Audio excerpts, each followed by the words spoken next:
Hello friends, সবাই কেমন আছেন? জানি সবাই ভালো আছেন। বেটিং মধ্যে সবাইকে জানাই সুস্বাগতম। এই আন্দোলনের ভিতরে অনেকে বেটিং নিয়ে ব্যস্ত আছেন, অনেকে বাসায় বসে কাজবাজ করতেছেন, বেটিং করতেছেন। আমি আপনাদেরকে বেশি কথা বলবো না, মাত্র দুইটি কথা বলে আজকে ভিডিওটা শেষ করে দেবো। আমার কথাগুলো যদি মনোযোগ দিয়ে শুনেন তাহলে আপনার প্রথম থেকে শেষ পর্যন্ত অনেক কিছু বুঝতে পারবেন। 1 মিনিট স্কিপ করে, যদি 1 মিনিট স্কিপ করেন আপনাদের নিজেদের বলে নিজেদের পা দিবেন। চলুন শুরু করা যাক আজকের ভিডিও। আমি আপনাকে দেখিয়ে দিচ্ছি, আজকে আমি একটা জিনিস দেখিয়ে দিচ্ছি আপনাকে। আমি মেলবেট অথবা মেলবেট এবং ওয়ান এস বেট কিন্তু একই কোম্পানি, এই জন্য আমি মেলবেটের ভিতরে ঢুকলাম। দেখেন, মেলবেটের ভিতরে ঢুকলাম।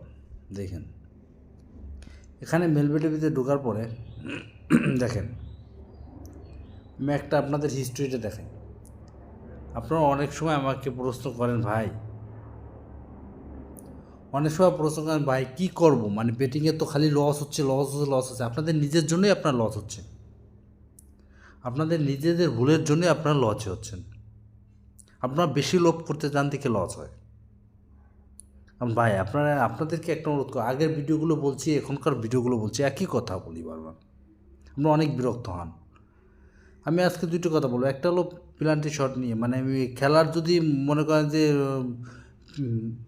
90 মিনিট পরে এক্সট্রা টাইমে ম্যাচ জিতে, তাহলে কিন্তু সেটা কিন্তু আপনার 90 মিনিটের ভিতরে টিম জেতার পক্ষে ধরলে কিন্তু হবে না। আপনারা এই জিনিসটা বুঝছেন। আর দ্বিতীয় বিষয়টা হচ্ছে আপনার ক্যাশ আউটটা আপনার ঠিকমতো করতে পারেন না থেকে আপনার প্রচুর লস খান। দেখেন, আমি ক্যাশ আউট দেখেন, সব কটা কিন্তু ক্যাশ আউট করছি। দেখেন, এই দেখেন, সল্ট একটা আমি কিন্তু এখানে কিন্তু $1 কমে সল্ট করছি। দেখেন, না বিশেষ করবেন না। দেখেন, এই দেখছেন খেলা হচ্ছে, এখানে কিন্তু খেলা হচ্ছে। আমি কিন্তু কখন ম্যাচটা ধরছি জানেন? যখন এই টিমটা গোল দিয়ে এগিয়ে গেছে তখন আমি এই টিমটা ধরছি। যখন দেখলাম যে এই টিমটা 2টা গোল দিয়ে দিছে, তখন টাইম আছে মাত্র 10 মিনিট। আমার কথাগুলো মনোযোগ দিয়ে শুনেন। যখন এই টিমটা গোল দিয়ে দিছে, আমি বলতেছি, যখন এই টিমটা গোল দিয়ে দিছে তখন আমি 2টা গোল দিয়ে দিছে, তখন আমি ভাবছি যে তখন যেহেতু ক্যাশ আউটের সিস্টেম দিচ্ছে, সেহেতু আমি ক্যাশ আউট করে নিই। কারণ তখন মনে করেন যে এখানে তো আমি $42 ধরছি, $300 পাবো।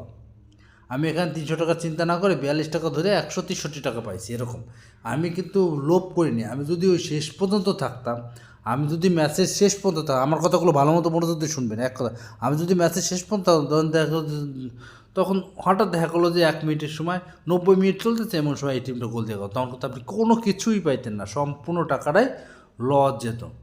আমার কথাটা খুব ক্লিয়ার করে বুঝছেন?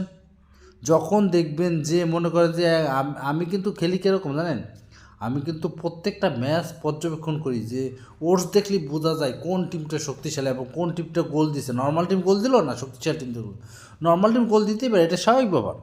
আমার ভিডিওটা একটু বড় হবে। নর্মাল টিম প্রথমে গোল দিয়ে এগিয়ে যাবে, এটাই স্বাভাবিক। তাই বলি কি আমি নর্মাল টিম নিয়ে 50,000 60,000 টাকা লাগিয়ে দেবো? না ভাই, আমি এর বিপরীতে কিছু টাকা লাগাই ভাই। বিপরীতে দেখবেন যে ওটসটা একটু বেশি দেওয়া থাকে, তাহলে বুঝবেন, আপনারা নিজেরাই বুঝবেন যে এই টিমটা জেতার সম্ভাবনা 50%-এর বেশি, 80% আছে। আপনারা দেখলেই বুঝবেন যে এটা শক্তিশালী টিম দিচ্ছে। মনে করেন যদি শক্তিশালী টিম প্রথম গোল দিয়ে দেয়, তাহলে অপোজিট সাইডে কিন্তু অন্য টিমের ওটস কিন্তু অনেক হিউজ পরিমাণ বেড়ে যায়। কিন্তু যখন দেখা যায় যে, আপনারা নিজেরাই বুঝবেন, যখন দেখা যায় যে নর্মাল টিম গোল দিচ্ছে, তখন দেখা যাবে যে শক্তিশালী টিমের ওটসটা একটু বাড়ছে, মানে বেশি বাড়ে না, অতিরিক্ত বাড়ে না। তখন আপনারা শক্তিশালী টিম নেবেন, দেখবেন যে 100% জিতে গেছেন। এই দেখেন, আমি কিন্তু এই টিমটা গোল দেওয়ার পরে এই টিমটা আমি দেখি, এই টিমটা গোল দেওয়ার পরে আমি এই টিমটা ধরছি।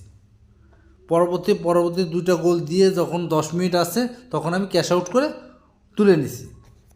আমার কথাগুলো যদি খারাপ লাগে তাহলে আমাকে ক্ষমা করে দেবেন। আজকের মতো ভিডিওটা এই পর্যন্ত। সবাই ভালো থাকবেন, ধন্যবাদ। পরবর্তী কী ভিডিও নিয়ে আপনাদের মাঝে আসবো অবশ্যই কমেন্ট বক্সে কমেন্ট করতে বলবেন না। আজকের মতো ভিডিওটা এই পর্যন্তই। সবাই ভালো থাকবেন।